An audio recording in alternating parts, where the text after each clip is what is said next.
এটি চুটি গল্প পিতৃৰ সাৰথি। আহকচোন বন্ধুসকল, গল্পটি আৰম্ভ কৰোঁ।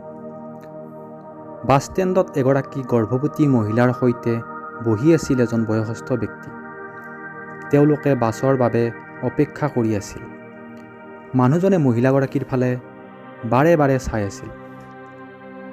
হঠাতে মানুহজনে মহিলাগৰাকীক সুধি পেলালে, তুমি কিমান মাহৰ গৰ্ভৱতী? মানুহজনৰ কথা শুনি গৰ্ভৱতী মহিলাগৰাকী আচৰিত হৈ পৰিল। তাইৰ মুখখনৰ ৰং সলনি হৈ গৈছিল। প্ৰথমতে তাই মানুহজনৰ প্ৰশ্নটোৰ প্ৰতি কোনো গুৰুত্ব নিদিলে। কিন্তু ব্যক্তিজনে আকৌ সুধিছিল, কিমান মাহ চলি আছে তোমাৰ? তেতিয়া মহিলাগৰাকীয়ে উত্তৰ দিলে, মোৰ 8 মাহ চলি আছে। মানুহজনে পুনৰ সুধিছিল, কি এইটো তোমাৰ প্ৰথম সন্তান? তেতিয়া মহিলাগৰাকীয়ে ক'লে, হয়। ব্যক্তিজনে ক'লে, চিন্তা কৰিব লগা একো নাই, ঈশ্বৰৰ কৃপাত সকলো ঠিক হৈ যাব। মহিলাগৰাকীয়ে পেটত হাতখন বুলাই চকুত চকু পানী লৈ মানুহজনৰ ফালে চাবলৈ ধৰিলে।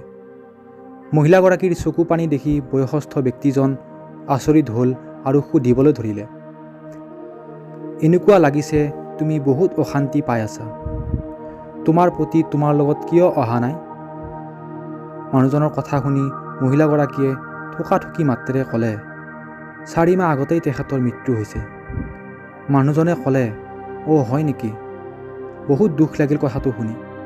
কিন্তু তোমাৰ লগত পৰিয়ালৰ বেলেগ মানুহ বা কোনো মহিলা কিয় অহা নাই? মহিলাগৰাকীয়ে ক'লে, মোৰ দেউতাৰ বাদে এই দুনিয়াত কোনো নাই। দেউতাৰো বেমাৰ, মই দেউতাৰ লগতেই থাকোঁ। ব্যক্তিজনে ক'লে, পিতৃৰ সাৰথি এটা বহুত ডাঙৰ বান্ধোন।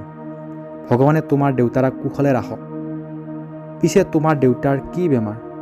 মহিলাগৰাকীয়ে চকুলো টুকি টুকি ক'লে, মোৰ দেউতাৰ মই কোন সেইটোৱেই তেওঁৰ মনত নাথাকে। তেওঁৰ পাহৰা বেমাৰ আছে। মহিলাগৰাকীয়ে এইখিনি কোৱাৰ পিছতে বাছ আহি পালে।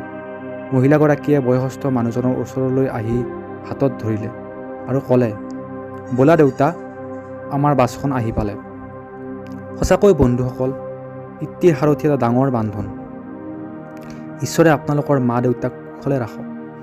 আশা কৰিছোঁ এই সৰু কাহিনীটো আপোনালোকৰ ভাল লাগিছে। যদি আপোনালোকে নিজৰ মন্তব্য দিব।